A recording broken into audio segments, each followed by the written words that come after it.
Achievers की कहानी, achievers की जुबानी। ये है एस्पिरेंट्स की अदालत। नमस्कार।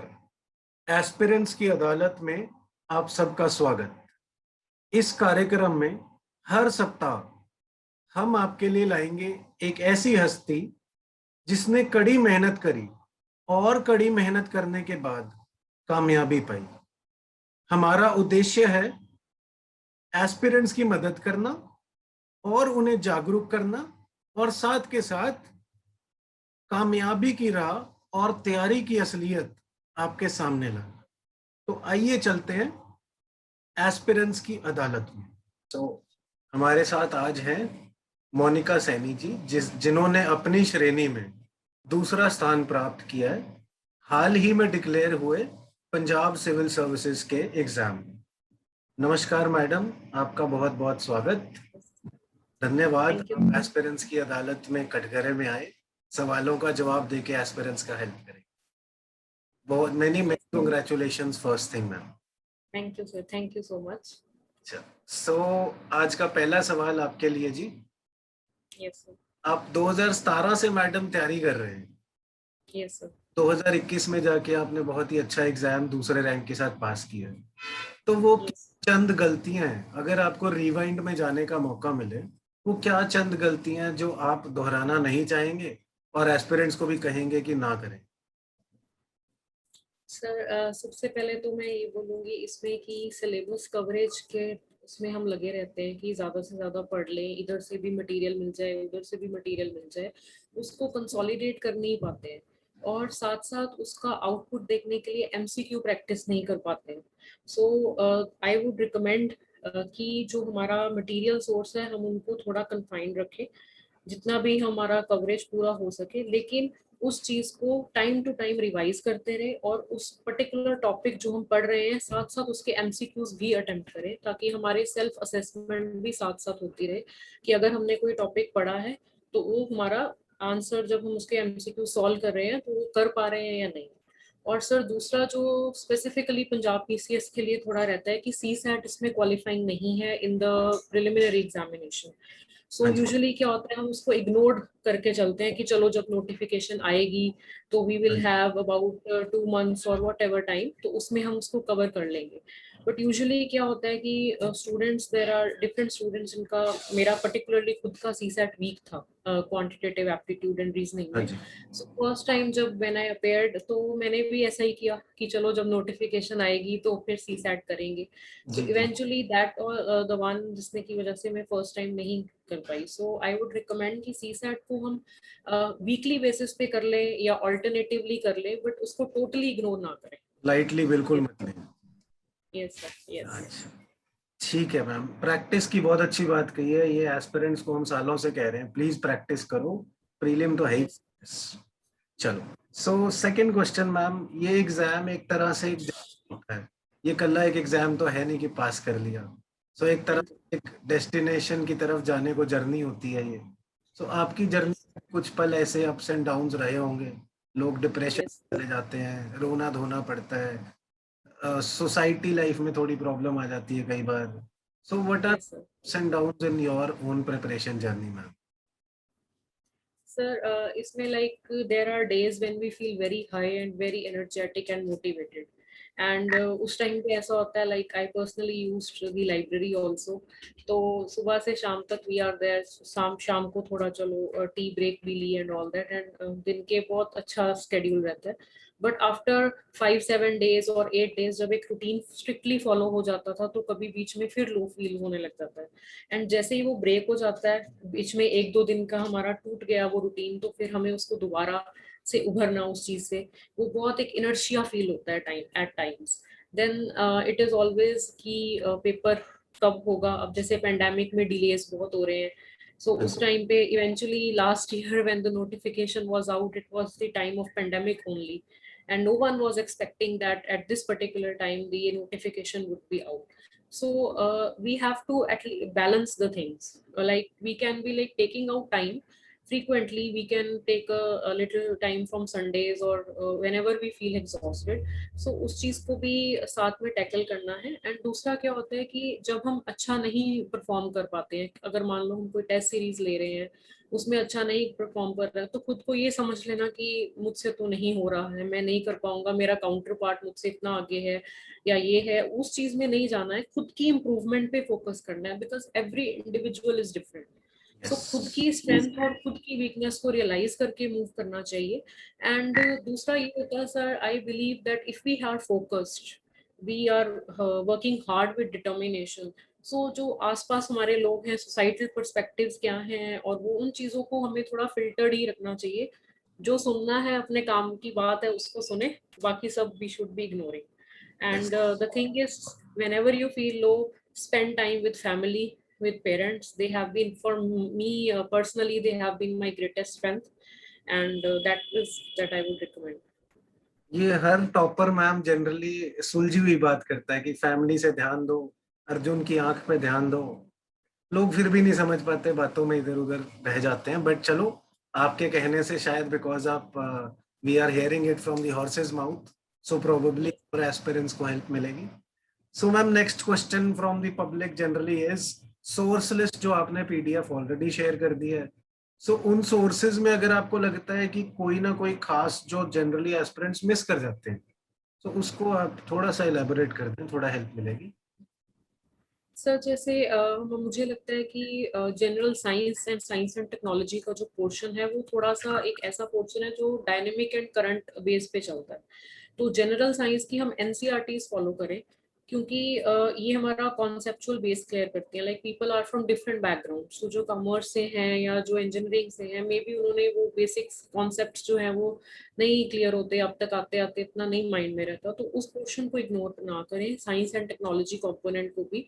And secondly, I would say कि economy concept, this year in the preliminary examination it was seen that the economics was completely conceptual, and we had to go by the elimination method. So rote learning and just keeping in mind the facts should not be there. So for that I would recommend जो articles आते हैं newspaper में, उनको समझ के follow किया जाए, rather than going by them कि हम vocabulary पे जाएं, उनको देखने बैठ जाएं. उसका जो gist है उस चीज को फॉलो करें. Plus for perspective building their can be devote shows like authentic ones, like I would say suggest one big picture on Rajya Sabha TV, so that we actually get into the insight of the ambassadors which have been there, उनके बारे, उनके जो views हैं वो सब हमें पता लगे. And then from CSAT also I would say कि for quantitative aptitude and all, the books such as R.S. Agarwal and these should be brought into practice well before the notification is there. So दो बातें ma'am इसमें आपने कही. एक तो newspaper refer करना, तो लोग कंफ्यूज रहते हैं कौन सा न्यूज़पेपर रेफर करें. मैडम आप कौन सा रेफर करते थे न्यूज़पेपर? सर यूजुअली तो मैं हिंदू ही फॉलो करती थी, बट यस, इंडियन एक्सप्रेस के एक्सप्लेन्ड पेज को मैं जरूर साथ में फॉलो करती थी. बाकी न्यूज़ तो चलो हिंदू से भी कवर हो जाती है, but explained series I would recommend कि वो है. And I would just want to add one point here too, कि जब हम आर्टिकल्स रीड करते हैं एक्सप्लेन्ड सीरीज में या कुछ भी, कहीं पे भी हमें कुछ कई बार ऐसे टर्म्स, कुछ लाइन्स या कुछ सजेशंस ऐसे मिल जाते हैं which we can incorporate in our answers. So I personally maintained a small spiral notebook and I kept noting it down there, so that those things would aid in the essay writing as well as in the enrichment of the answers. So newspaper reading is must, and it should not be skipped at any cost just for the fact that we are getting compilations of current affairs. That is super exactly right ma'am. और जो वो spiral की copy आपने maintain करी है ना, that is a consistent hard work जो सालों से हम लोग एस्पिरेंट्स को हाथ जोड़ते हैं कि भाई कर लो, ये चीज ऐसी है जो क्लास में नहीं हो सकती, आपने करनी है. Now that it is it's worth in gold. कुछ भी बात थी, उठ के बस 5-10 मिनट न्यूज़पेपर के बाद लगते हैं लिखने में, and that comes very very handy. I recommend generally कि आप सिलेबस के पॉइंटर्स के साथ उसे मेंटेन करो, कि ये जीएस पॉइंटर्स, जीएस2 के pointers. If you do that, prelims and mains दोनों में बहुत ज्यादा काम आती है. think so. एंड दूसरी बात मैम आपने इंपॉर्टेंट कही थी, एमसीक्यू में एलिमिनेशन मेथड से करें. जनरली तो हम लोग कोर्स भी करते हैं उसका, एंड काफी सारी चीजें होती हैं, बट आपने एलिमिनेशन में कुछ मेथड अप्लाई किया हो कि generally just what do you say about that? It was general like थोड़े क्वेश्चंस ऐसे थे कई बार नहीं इतना ज्यादा मतलब कोई पॉइंट को आई वाज नॉट श्योर कि this point has to be included और not, but then some things are which strike you at that time कि ये तो बिल्कुल हो ही नहीं सकती, इसकी इस चीज के साथ जा ही नहीं सकती है, और सिर्फ वो चीज जो है वो प्रैक्टिस के साथ ही आती है. सही. So practice and self assessment is the key at the end, I would say. Exactly instincts को बिल्ड करना प्रैक्टिस ही होता है, बिल्कुल सही. Yes. तो मैम Yes. एग्जाम 3 स्टेजेस में बटा हुआ है जी, prelim, mains and interview. So हर Yes. stage का अपना अलग चैलेंज है ना? Yes. सो प्रीलिम्स की एंड मेंस की एंड इंटरव्यू तीनों स्टेजेस की बात करते हैं. आप हमें 5 खास बातें पहले प्रीलिम्स के बारे में बताएं कि 5 things which you would recommend to everybody to follow in prelims. Like I said before, sir, prelims में most important is हम MCQs को कैसे attempt कर रहे हैं. तो उसके लिए practice करें ज़्यादा से ज़्यादा MCQs की, क्योंकि accuracy matters a lot. So उस चीज़ पे follow करना है. Second, sir, I would say CSAT again. CSAT को भी हम 2 पार्ट्स में डिवाइड कर सकते हैं, लैंग्वेज वाला सेक्शन और दूसरा हमारा quantitative aptitude reasoning, plus Punjab PCS में इंटरपर्सनल स्किल्स करके भी एक टॉपिक मेंशन होता है. Right right. So in the language papers, it is generally seen that people, they have generally studied Punjabi up to 10th level. लेकिन paper में जब हम जाते हैं तो Punjabi is of a level. So Yes. उस चीज को भी इग्नोर ना करें, लैंग्वेज पेपर्स को साथ, and it is true for both pre and mains. Exactly. So that language has to be taken, like I said before, weekly basis पे और alternate days पे. जिस दिन GS पढ़ने का मन ना करे उस दिन हम लैंग्वेज को लेके चले.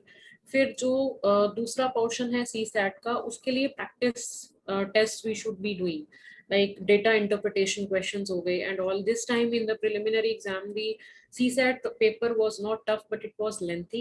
And the only reason that aspirants felt it lengthy was, including me, was that the data interpretation the questions were time consuming. Yes. And again practice comes there. The other thing about prelims, I would say, is pertaining to the Punjab GK and the Punjab current affairs.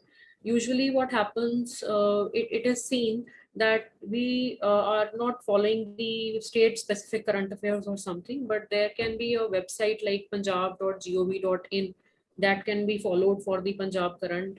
And then there is some Punjab review compilation that is well before the exam released. And the other thing I would say, just when it could be a 3 to 4 month exercise before the preliminary exam, that when there is Tribune newspaper that particularly covers the Punjab regional portion, Yes. so that can be followed for it. So all in all, for prelims, I would say there can be only 2 to 3 things that would help us. One is the CSAT, other is MCQs in the particular time, and third is the multiple revisions that we need to do for it. Right, right. All the boxes are ticked. So Thank you. next question ma'am directly. अब prelim से अगली stage पे चलते हैं. Mains में जाके अब घबराहट होती है जी, इतने सारे आंसर्स लिखने हैं, और इस बार तो पेंडेमिक टाइम था, इतनी सारी लाइनें लग रही थी, और ऊपर से मास्क चेंज करना है, एक्सेट्रा एक्सेट्रा, टाइम मैनेज करना है, इतने भरे हुए सेंटर्स थे madam. So what about the mains? What are the most important things for the mains? Sir, one thing that I would like to add is कि mains की preparation जो है वो डे 1 से प्रीलिम्स के साथ ही होनी चाहिए. Pre and mains should go hand in hand. We should not segregated कि हाँ जी ये प्री के लिए जरूरी है, ये मेंस के लिए जरूरी है, तो इसको अभी छोड़ देते हैं, वहां पे कवर कर लेंगे. No sir, this time only 15 days were given after the prelims result for the mains. So I believe that one of the advices that I would like here is practice the answer writing as and when we can. Initially चलो थोड़ा weekly पे कर सकते हैं हम, but चाहे जैसा भी लिखना है, थोड़ा लिखा जाता है, 100 वर्ड से स्टार्ट कर सकते हैं, लिखे उस आंसर को. कोई करंट अफेयर्स जो आज आर्टिकल में पढ़ा है उससे रिलेटेड एक क्वेश्चन जरूर अटेम्प्ट करें, उसको लिखें and get it evaluated first among the students. Yes, because answer writing is not going to pay until and unless it gets evaluated. Yes. Only after evaluation it will be there. So the answer writing should go hand in hand. Other things I would say about mains is that जो answers हम लिखते हैं उनकी enrichment हमें करनी है ताकि अपने काउंटर पार्ट से हमें ज्यादा मार्क्स फैच हो सके. उसके लिए डेटा, इकोनॉमिक सर्वे हो गया, like Yes. reports like Indian State of Forest report or the other ones, COP summits that are there, quoting these specifically highlighted form में. And दूसरा सर इसमें आएगा flow charts and tables that we can add. And ये सारी चीजें एकदम से जब प्री हो जाता है और मेंस, क्योंकि उस टाइम पे होता है कि इतना सिलेबस है, कुछ कंपोनेंट्स हम प्री के लिए नहीं भी पढ़ रहे होते पिछले 1-1.5 महीने से, लाइक Right, सोसाइटी right. हो गया, सोशल इश्यूज हो गया, internal Security. Security, case studies हो गए. सो आंसर राइटिंग जो है वो साथ की साथ करनी चाहिए. और जो यूजुअली मैंने उसके लिए भी what I would do is कि जैसे कोई सब्जेक्ट पकड़ा, स्टैटिक सब्जेक्ट, उसके साथ आई यूज टू प्रैक्टिस आंसर्स, और हर सब GS 1, 2 and 3, 4 की अलग से वो सारे आंसर्स को एक उसमें स्पाइरल में ही डालते रहते थे पंच करके. And Yes. At the end after preliminary I was having the answer, मतलब क्वेश्चन बैंक भी था और उसके आंसर्स जो ऑलरेडी लिखे हुए थे आफ्टर इम्प्रूविंग, बिकॉज जो असेसमेंट मिली थी इवैल्यूएशन के बाद. So that should be the thing कि हम शुरू से ही लिखते आए, तो ना हमारे पास क्वेश्चन बैंक की कमी होगी, और हमने ऑलरेडी आंसर्स इवैल्यूएट करवा लिए हैं तो हमारे पास बेस्ट आंसर्स ऑलरेडी लिखे हुए होंगे. एंड देन हमारे अंदर वो चीज बिल्ट अप हो जाती है कि फ्लो चार्ट आना चाहिए, कोट आना चाहिए और एनेक्डोट आना चाहिए. एंड दीज थिंग्स ये प्री के बाद मेंस तक नहीं फॉलो होती. And sir other thing that I would say is कि pandemic भी था, masks were on this time, and it was very hot also, so Suffocation भी speed होती थी was उसमें. really yes, speed mattered a lot. तो Speed writing mattered. Practice नहीं build हो पाई थी 15 डेज में. तो द थिंग इज, अगर हम जैसे inertia is always there, because pre में हमें सिर्फ पेन उठा के टिक ही करना है, और इसमें we have to write down the thing. So writing practice should be there.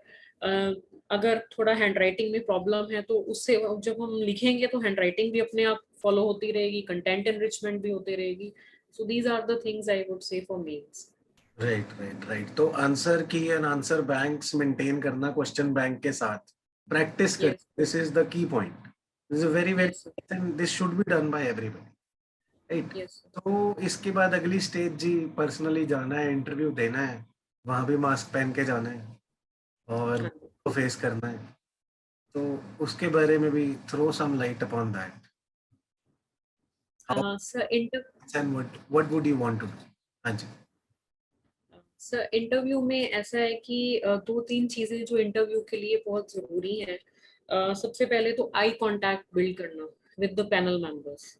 And eye contact तभी बिल्डअप होता है जब हम कम्युनिकेशन स्किल्स भी हमारे हों, और हम ऑलरेडी पहले मान लो ग्रुप में स्टडी करते हैं या अपने पीयर्स के साथ we are discussing about the things.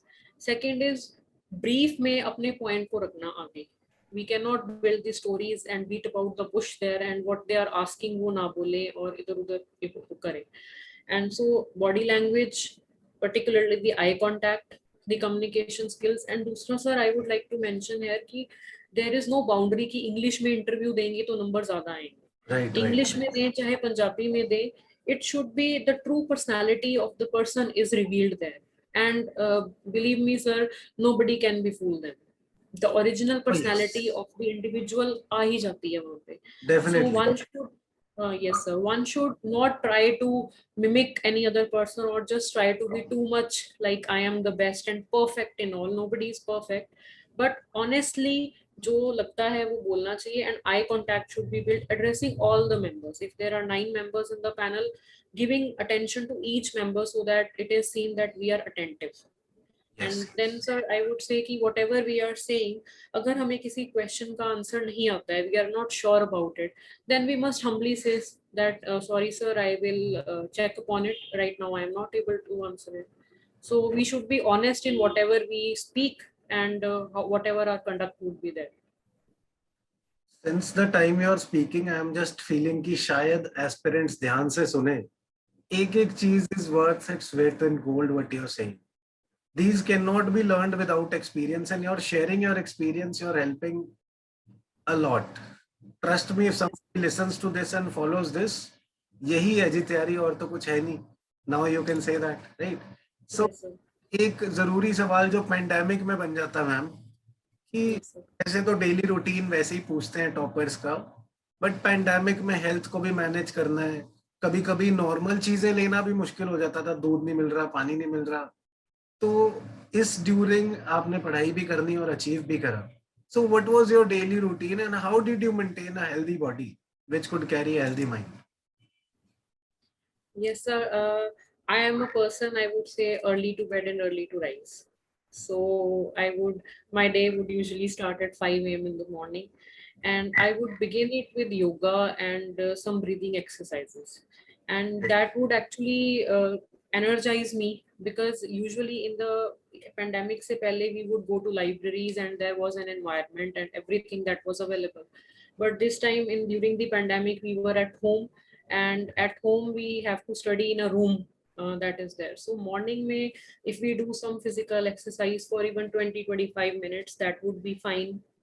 And uske baad sir, I would always make it sure ki the first thing that I do in the morning after bathing and everything is the newspaper, because at that time we are open to the things that are going on. So newspaper reading should be there, and just I said before, like taking out the important points in the notebook, that we are maintaining the articles and everything. Health key perspectives is that I would say not having very heavy meals but not skipping the meals also. And it should not be like if we are at home, then there is no time we are having breakfast at 11:30 and then lunch at 4:30 and all, because that would, the sleep and the eating cycle would disturb the entire cycle. Yes. So self discipline was most important during the pandemic times for the preparation.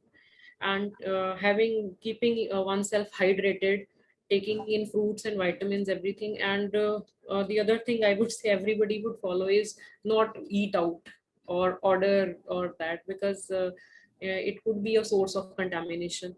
So that's what I did, sir, in the time. Again golden points. देखो भाइयों, सिर्फ मैं ही नहीं बोलता कि diet का ध्यान रखना चाहिए, फ्रूट्स खाने चाहिए.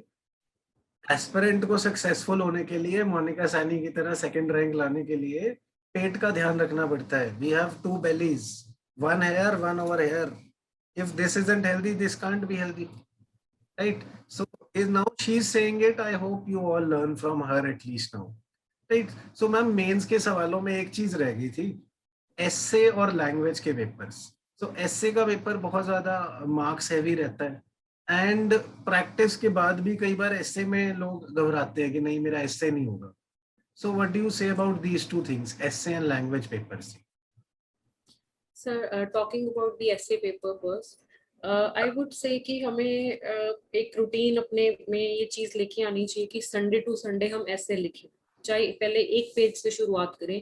बिकॉज ऐसे में यूजुअली होता क्या है, flow, and that flow and structure, two things are there. Structure and flow only comes if we practice, and practice should be originality of the person.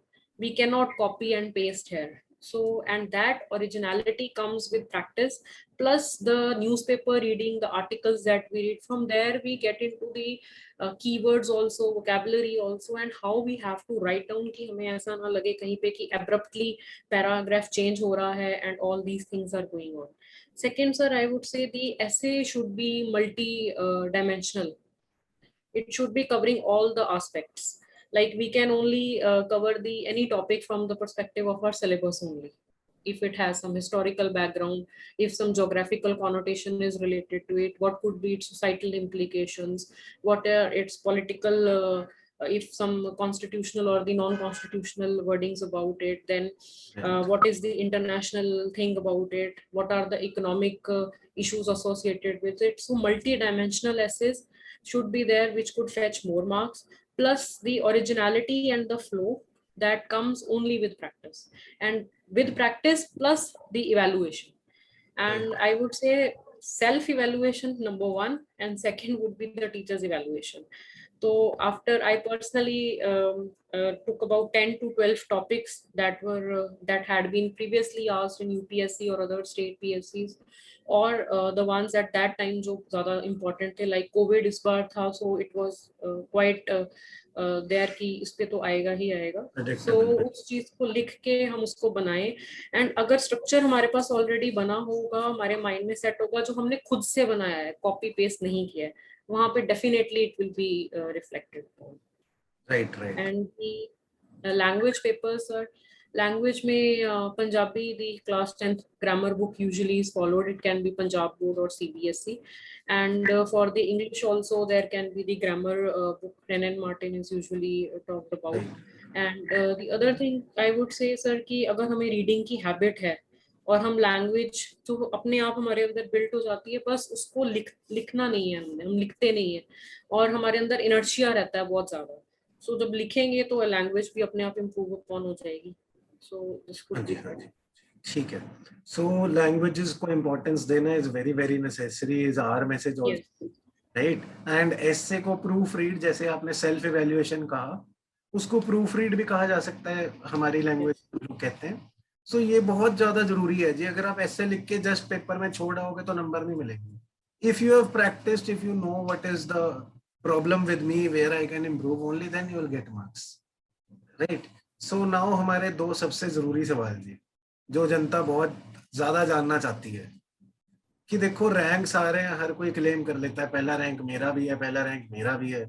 हम किसी से झगड़ना नहीं चाहते, किसी को कहना नहीं चाहते कुछ भी.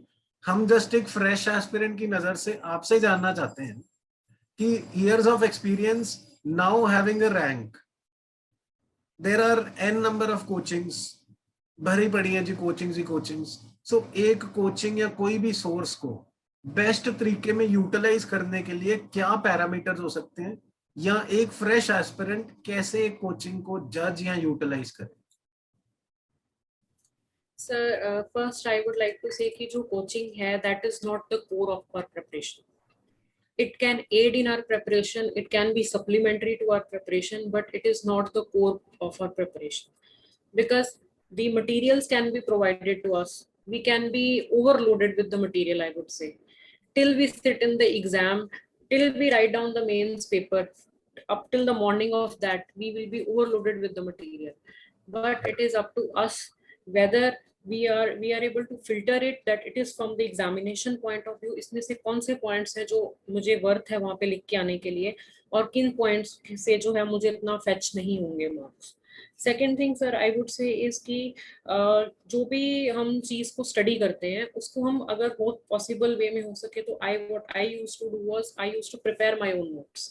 तो वो जो ओन नोट्स हैं वो हम कंसोलिडेट करें, न्यूज़पेपर से कंसोलिडेट करें, जो स्टैंडर्ड बुक्स हैं उससे, प्लस जो मटेरियल अवेलेबल है ऑनलाइन या जैसे भी अवेलेबल है उससे सप्लीमेंट करें, और खुद को रिस्ट्रिक्ट ना करें कि अगर कहीं से हमें ये कंपाइलेशन मिल गई है तो बस यही है जो है, it is the end, I will only follow this compilation, इसमें से आ गया तो ठीक है, नहीं तो दैट इज द वे हम खुद को धोखा दे रहे हैं कि ये यही पढ़ लो तो इनफ है, इतना ही बहुत है या कुछ.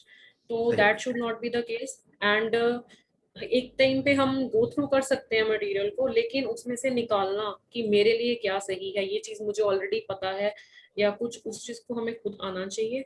And second thing sir I would से कि अगर हमें नोट्स बनाने की थोड़ी आदत हो तो उससे जो चीज हमारी खुद की ओरिजिनलिटी क्रिएटिविटी है वो निकल के आती है, रादर देन जो उन्होंने मेंशन किया है उसको लिखने आने के लिए. So that should be like कि we can follow the material, we can look into it, but that should not be कि बस यही है जो है और इससे अलावा मुझे कुछ पढ़ना ही नहीं है, चाहे उससे बेटर मुझे कुछ मिल रहा हो या मेरे खुद के पास हो. So again ये तो थोड़ी बुद्धिज्म वाली बात हो गई. हीनियन बुद्धिज्म कहता है कि अपना रास्ता खुद ही ढूंढना पड़ता है. कोई कोचिंग पीछे लग के सिर्फ एक ही कोचिंग में बैठ के हम कुछ नहीं कर सकते. सो अगेन मैसेज इज कि यार धोखा कोई आपको नहीं दे रहा, आप अपने आप को दे रहे हो मेहनत ना करके. And final and most important जी, आपकी रिकमेंडेशंस टू स्टूडेंट्स और एस्पिरेंट्स कि आप कुछ बातें उनसे, मैसेजेस या सजेशंस देना चाहेंगे.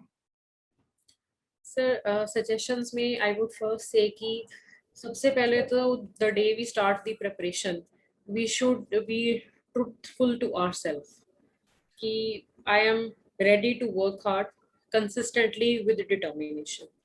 उसके बाद जो सिलेबस है, यूजुअली हम सिलेबस को नहीं देखते हैं और जो हमें पढ़ाया जा रहा है या जो हमें अवेलेबल है बस हम उसी को सिंक इन करते रहते हैं. We should always be after every day or one or the other day alternatively syllabus पे जरूर देखें कि जो पढ़ रहे हैं या जो पढ़ाया जा रहा है, जो अवेलेबल किया जा रहा है वो सिलेबस के साथ है सिंक में या नहीं. So one thing that. Second thing I would say, pre and mains both should go hand in hand. One should not, inertia रहता है हमारे mind में, हमारा natural tendency रहती है कि ये भी पढ़ते जाएं, but practice नहीं करते हैं हम, तो वो inertia break down करना, और वो हम खुद ही कर सकते हैं. And the other thing is, खुद की strength और खुद की weakness को judge करके अपनी strategy खुद तैयार करें. कोई अगर हमें लगता है हमारी इकोनॉमी वीक है तो हम पहले इकोनॉमी करेंगे, ये नहीं है कि वो इकोनॉमी 4 महीने बाद कराई जाएगी तो मैं तब तक वेट करूं और बाकी सब्जेक्ट्स कर लूं. सो खुद की स्ट्रेंथ और खुद की वीकनेस पे ध्यान देना है. And second, the other thing that I would say is कि multiple revisions and practice test, evaluation, self assessment will eventually pay in the end. So hard work, consistency, determination is all that takes into the thing कि हम वहां तक पहुंचे. बिल्कुल बिल्कुल सही ma'am. जो जो बातें आपने आज कही सारी डिटेल्स में, those are the perfect things for preparation. Any kind of examination in the world starts with syllabus, as you said. So अगर आप Yes, sir. नहीं देख रहे हैं, प्रैक्टिस नहीं कर रहे हैं, मेहनत कंसिस्टेंटली नहीं कर रहे हैं, तो पेपर पास हो ही नहीं सकता. एंड जिस दिन स्टेज पे पहुंच जाएंगे तो आप भी मोनिका मैडम की तरह सेकंड रैंक ले लेंगे, है ना? Thank you, sir. So thank you so much madam, आपने अपना कीमती समय निकाला बिजी शेड्यूल में से, एंड एस्पिरेंट्स की हेल्प में आप एस्पिरेंट्स की अदालत में आए. Thank you so much for appearing. Thank you, sir. Thank you so much.